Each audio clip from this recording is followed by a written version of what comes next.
स्वागत है दोस्तों द मिथ जर्नल पर। चलिए आज चलते हैं 113 साल पीछे और देखते हैं क्या हुआ था 1912 की उस रात को, जब दुनिया का पहला और शायद आखिरी अनसिंकेबल माने जाने वाले टाइटैनिक जहाज डूबा था। ये जहाज दुनिया का सबसे बड़ा और लग्जरियस जहाज माना जाता था तब के समय में।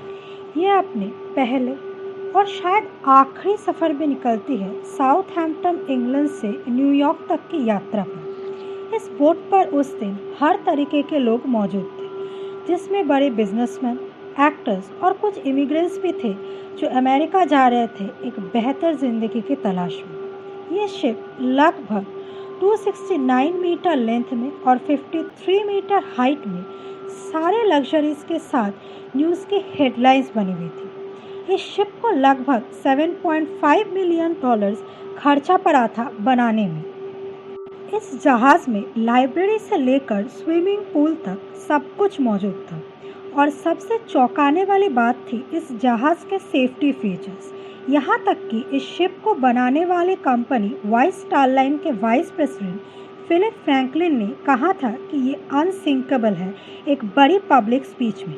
लेकिन 12 अप्रैल 912 से ही इस टाइटैनिक को आइस वार्निंग्स मिलना चालू हो जाता है दूसरे शिप्स के द्वारा। हालांकि इन वार्निंग्स के बाद टाइटैनिक ने अपने कोर्स को 2 बार बदला डेंजर को अवॉइड करने के लिए, पर अपनी स्पीड को कम नहीं किया और 40 किलोमीटर पर आवर की स्पीड को बरकरार रखा था, क्योंकि बाद में ये शिप जब डूब जाता है तो पता चलता है कि इस शिप के कैप्टन को ऐसे ही इंस्ट्रक्शंस मिले थे चेयरमैन से, ताकि यह शिप दुनिया की सबसे फास्टेस्ट होने का रिकॉर्ड बना सके। फिर आती है 14 अप्रैल की वो अनफेटफुल रात, जब टाइटैनिक एक बड़े आइसबर्ग से टकराकर डूब जाती। इस रात की एक खास बात ये भी थी कि उस दिन चांद नहीं निकला था, तो विजिबिलिटी कम थी। करीब रात के 11:39 को जहाज के लुकआउट पॉइंट पे बैठे हुए फेडरिक फ्लीट को सामने एक बड़ा आइसबर्ग दिखता है और वो तुरंत नीचे केबिन में सिग्नल भेजते हैं और जहाज को लेफ्ट में मोड़ने की कोशिश की जाती है।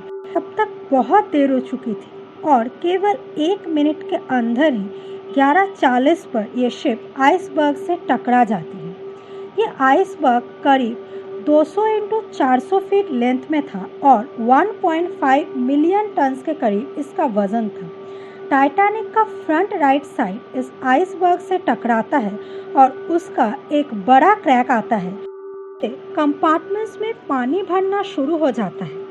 ये सबके लिए एक शौक की बात थी कि अनसिंकेबल माने जाने वाला टाइटैनिक कैसे डूब सकता है।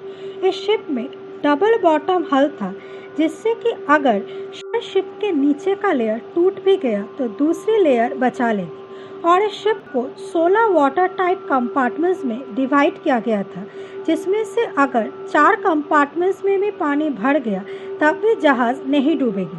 पर इस टकराव से 6 कंपार्टमेंट्स में पूरी तरीके से पानी भर गया था, जिससे कि ये जहाज धीरे धीरे डूबने लगा।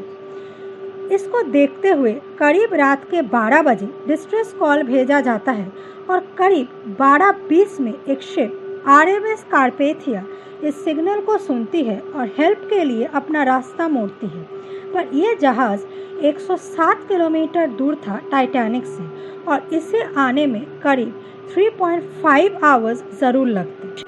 तब पैसेंजर्स को इवैक्यूएट करने के लिए लाइफ बोट्स को नीचे लाया जाता है, पर क्योंकि पैसेंजर्स में ये कॉन्फिडेंस था कि ये अनसिंकेबल है, इसीलिए पहले लाइफ बोट में केवल 28 लोग ही गए।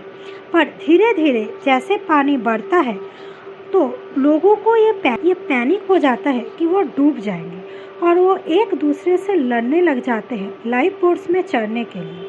यहाँ पर सबसे बड़ी प्रॉब्लम ये थी कि केवल 20 लाइफ बोट ही मौजूद थे, जिसमें 1200 लोग ही जा सकते थे, पर शिप में 2000 से ज़्यादा लोग थे।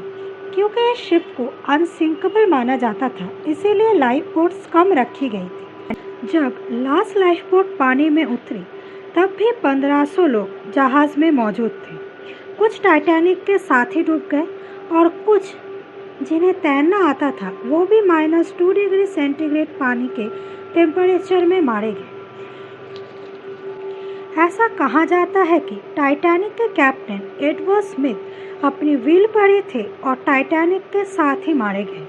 आरएमएस कैप्थेरिया करीब 3:30 पर वहां पहुंचती है और लाइफ बोट में मौजूद लोगों को बचा लेती है, पर उससे 1 घंटे पहले ही टाइटैनिक डूब चुकी थी। इस कभी न डूबने वाले जहाज को 3 घंटे से भी कम समय लगा पूरी तरह से डूबने में, पर इसके बाद कुछ और बड़े खुलासे हुए और उस रात केवल 37 किलोमीटर की दूरी पर एसएस कैलिफोर्नियन जहाज भी मौजूद था, पर क्योंकि उन्होंने अपने सारे रेडियो चैनल्स बंद रखे थे रात को, तो उन्हें टाइटैनिक के डिस्ट्रेस सिग्नल्स नहीं मिल पाए और जो रॉकेट्स हवा में फायर किए गए उससे इस शिप के कैप्टन ने सोचा कि ये तो अमीर लोगों का शिप है, इसीलिए इस पे कोई पार्टी चल रही होगी।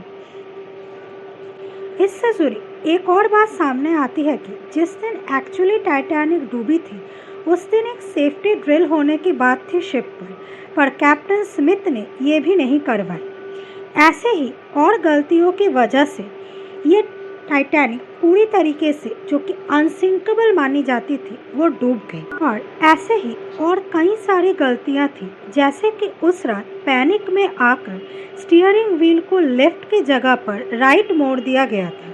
हालांकि बाद में इसे लेफ्ट में मोड़ा गया, पर तब तक बहुत देर हो चुकी थी। और सबसे बड़ी गलती उस दिन जोसेफ ब्रूस, जो कि वाइसटार लाइन के चेयरमैन थे, उन्होंने शिप की स्पीड को स्लो करने दिया होता और फास्टेस्ट होने की रेस में नहीं लगे होते तो शायद बहुत लोगों की जान बच जाती। इसके चलते कई नए रेगुलेशंस लाए गए और आज भी टाइटैनिक के हिस्से समुद्र के नीचे 3800 मीटर की गहराई में मौजूद हैं। तो दोस्तों, अगर आपको ये जानकारी अच्छी लगी हो तो इस वीडियो को लाइक और शेयर करें और चैनल को ज़रूर सब्सक्राइब करें।